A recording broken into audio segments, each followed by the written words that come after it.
मंचावरील सर्व मान्यवरांचे ऋण व्यक्त करतो आहोत। यानंतर ज्या अनेक मान्यवरांच्या उपस्थितीने हा सोहळा सजलेला आहे त्या मान्यवरांचे ऋणानुबंध गेल्या अनेक वर्षांपासून माननीय माधवरावजी पाटील शेळगावकर साहेब यांच्या सोबत आहेत। त्याच स्नेहाचं त्याच ऋणानुबंधांचं शब्दरूप आपल्याला ऐकायचं आहे। मंचावरील मान्यवरांना मनोगताची विनंती मी या ठिकाणी करतो आहे।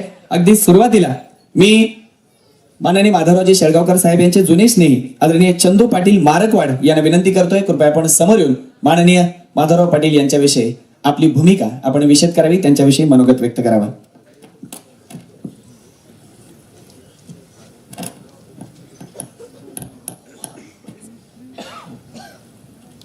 शराचरात वास करणारी गुरुदेव शक्ती, वंदनीय राष्ट्रसंत तुकडोजी महाराज वैराग्य मूर्ती श्री संत गाडगेबाबा या काळाच्या पडद्याआड गेलेल्या सर्व महात्म्यांना माझं विनम्र अभिवादन। आज या सभागृहामध्ये माझे गुरु, माझे मित्र, माझा सखा, माझे मार्गदर्शक आदरणीय माधवरावजी पाटील शेळगावकर साहेब, संत गाडगेबाबा ग्रामीण स्वच्छता अभियान समिती महाराष्ट्र राज्याचे प्रथम अध्यक्ष यांचा गौरव सोहळा व त्यांच्या आयुष्यावर आधारित माझी ग्रामविकासाची शेती या आत्मचरित्राचा प्रकाशन सोहळा या ठिकाणी होतो आहे।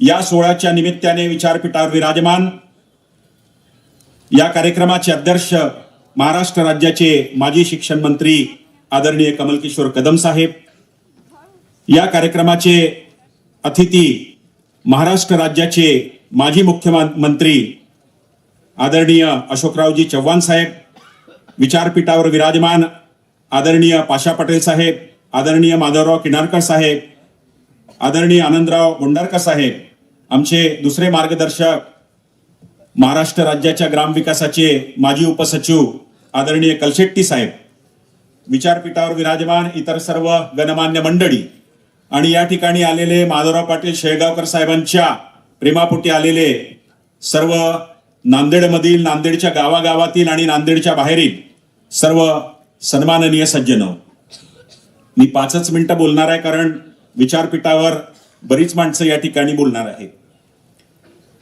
आज केवळ माझ्यासाठी नाही तर महाराष्ट्र राज्यामध्ये स्वच्छतेच्या चळवळीमध्ये काम करणाऱ्या सर्व कार्यकर्त्यांसाठी हा गौरव सोहळा आहे। ज्यांनी ज्यांनी आपल्या आयुष्यामध्ये गावासाठी काम केलं त्या सर्वांसाठी हा आजचा गौरव सोहळा आहे। आणि मला अतिशय आनंद आहे की ज्या 4 गुणांचा संगम आम्हाला ज्यांच्यामध्ये दिसतो, इच्छाशक्ती, जिद्द, परिश्रम करण्याची तयारी आणि सकारात्मक दृष्टिकोन, या 4 गुणांचा संगम ज्यांच्यामध्ये आम्हाला दिसतो त्या आमच्या गुरुचं, मार्गदर्शकाचं, मित्राचं गौरव सोहळा या ठिकाणी होत आहे।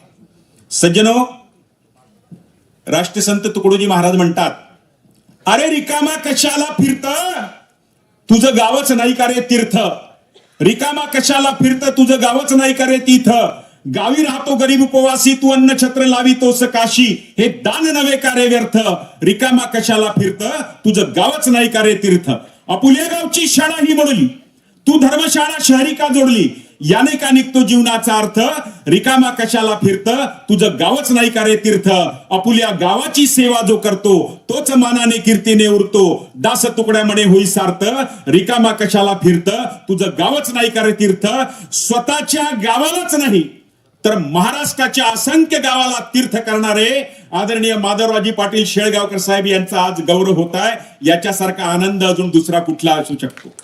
माझ्या आयुष्यामध्ये जे काही थोडेफार क्षण आहेत की ज्याला मला आनंद मिळाला, माझं छोटंसं गाव 2003 मध्ये संत गाडगेबाबा ग्राम स्वच्छता अभियान मध्ये महाराष्ट्रात प्रथम क्रमांकावर आला, तो आनंद, राष्ट्रपती पुरस्कार घेताना आनंद, आणि आजचा हा प्रसंग आणि आजचा हा कार्यक्रम, आज जो आनंद जो मिळाला, असा आनंद पूर्ण आयुष्यामध्ये येणार नाही।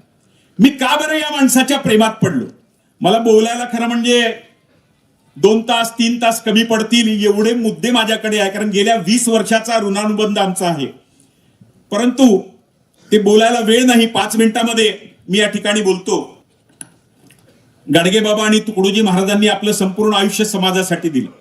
मी का बरं या व्यक्तिमत्वाच्या प्रेमात पडलो। गाडगेबाबा एकदा कीर्तनाला उभे होते, कीर्तनाला सुरुवात होणार होती तेवढ्यात त्यांचा सहकारी धावत आला. गाडगेबाबाच्या जवळ आला. गाडगेबाबांनी विचारलं काय झालं? तो रडायला लागला. गाडगेबाबांनी विचारलं रडायला काय झालं? तो म्हणाला आपला गोविंदा गेला. गाडगेबाबांचा मुलगा मरण पावला होता. काय करावं गाडगेबाबांनी डोळे मिटले, कीर्तनाला सुरुवात केली. त्यांच्या मुखातनं शब्द निघाले, मेले ऐसे कोट्यान कोटी, काय रडू एकासाठी. ते गाडगेबाबांचं आम्ही चरित्र वाचलं, त्या गाडगेबाबांच्या नावाने महाराष्ट्रामध्ये अभियान राबवलं आणि त्या गाडगेबाबांचे विचार आम्ही घेतले.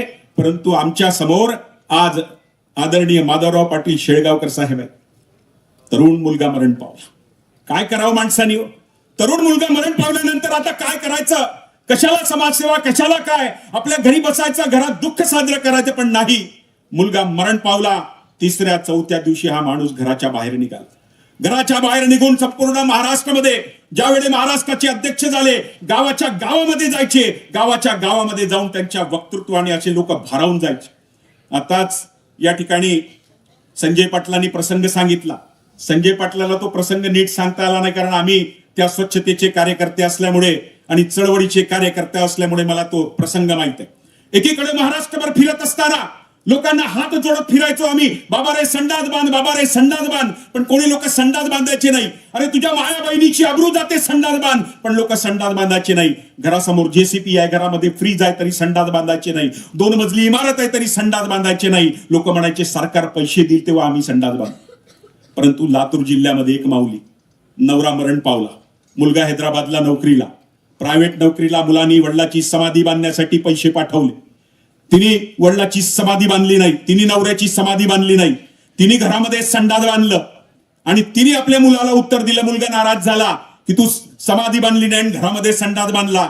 त्या माऊलीने उत्तर दिलं की समाधी बांधल्यामुळे तुझा बाप आता काही उठून येत नाही, परंतु तिथून शेकडो किलोमीटर राहणारे सर्व माझी सून आहे, माझी मुलगी आहे आणि माझी आबरू वाचते, म्हणून मी घरामध्ये संडास बांधला. नमन केलं त्या माऊलीला. हे केवढं घडलं माधवराव पाटील यांच्या भाषणांनी लक्षात.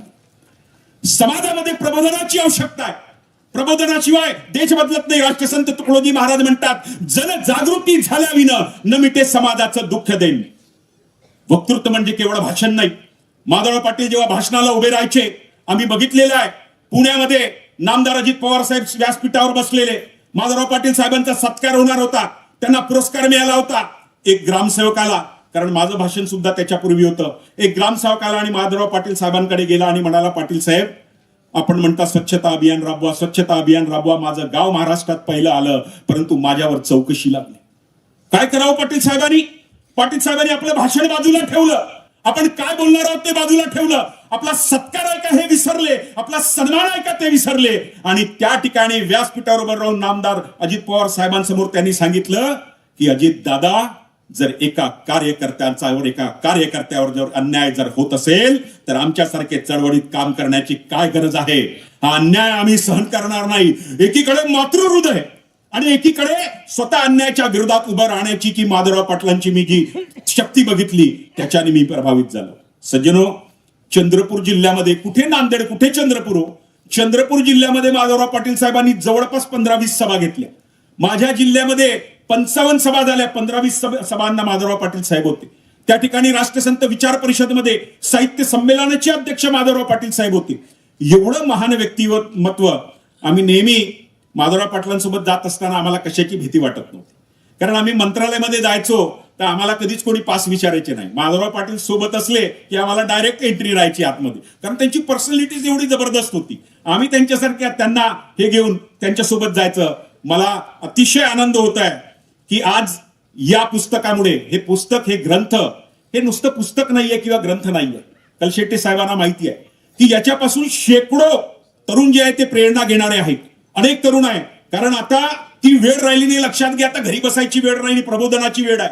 राष्ट्रसंत तुकडोजी महाराज म्हणतात, अब साधन बदलाना होगा, घर घर यही गाना होगा. एक जमाना था जब तब का यज्ञ याग तीरथ का, अब तो श्रम देकर गांव को ठीक बनाना होगा.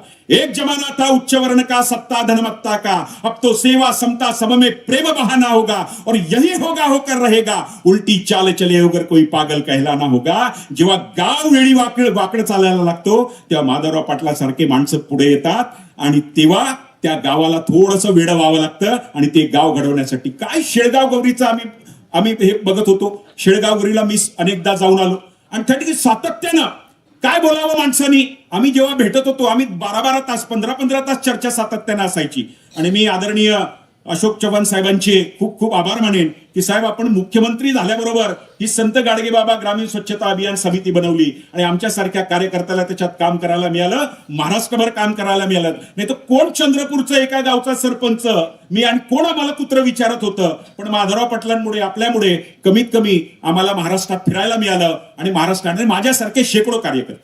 मी तर आजही म्हणतो की माझ्यासारख्या दगडांना माधवराव पाटील साहेबांनी घडवलं.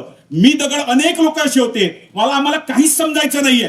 फक्त गावात काम केलं महाराष्ट्रात गावाला एवढंच समजायचं. पण माधवराव पाटलांनी आम्हाला वारंवार मार्गदर्शनाने आम्हाला सांगायचे की संसार कसा केला पाहिजे, कसं घरामध्ये वागलं पाहिजे, गावात काम करत असताना कसं वागलं पाहिजे. मी तर एवढा आधी इतका याच्यात होतो अग्रेसिव्ह होतो परंतु मला शांत माधवराव पाटलांनी शांत केलं. अनेकदा मला ते समजवायचे, मुलाच्या नात्याने समजवायचे. आणि मी त्यांच्या पोटी जन्म का घेतला नाही मला नाही, कारण माझ्या वडिलांचा आणि त्यांचा चेहरा अगदी सारखा काही फरक नाहीये. मी त्यांच्या पोटी जन्म का घेतला नाही. भविष्यामध्ये पुनर्जन्म आहे का मला माहिती नाहीये. पण मी माधवराव पाटील यांच्या पोटी मी जन्म घेण्याचं निश्चितपणे देवाला सांगेन की तू जर असशील तर मला माधवराव पाटलांचे ते जन्म दे. हे अतिशयोक्ती सांगत नाहीये, कारण मी जे बघितलेलं आहे आयुष्यभर आम्ही जे बघितलेलं आहे आणि त्यांचं जवळ आणि त्यांच्यावर अनेक धक्के आले. काय असा माणूस एका इमारतीवर पडल्यानंतर माणूस मोडून जातो अक्षरशः.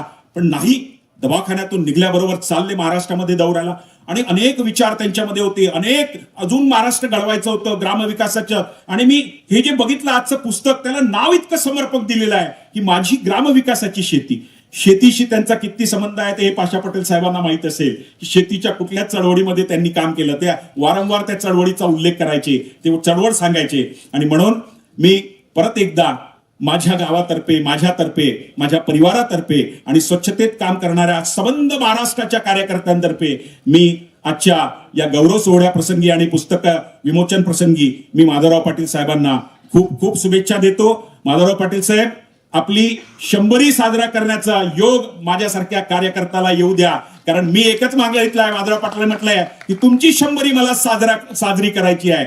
आणि मी या ठिकाणी म्हणेन की माझं आयुष्य मला काय माहित नाही, ते आयुष्य किती असते, किती जगायचं या सभागृहामध्ये बसलेल्या कुणाला माहिती आहे का?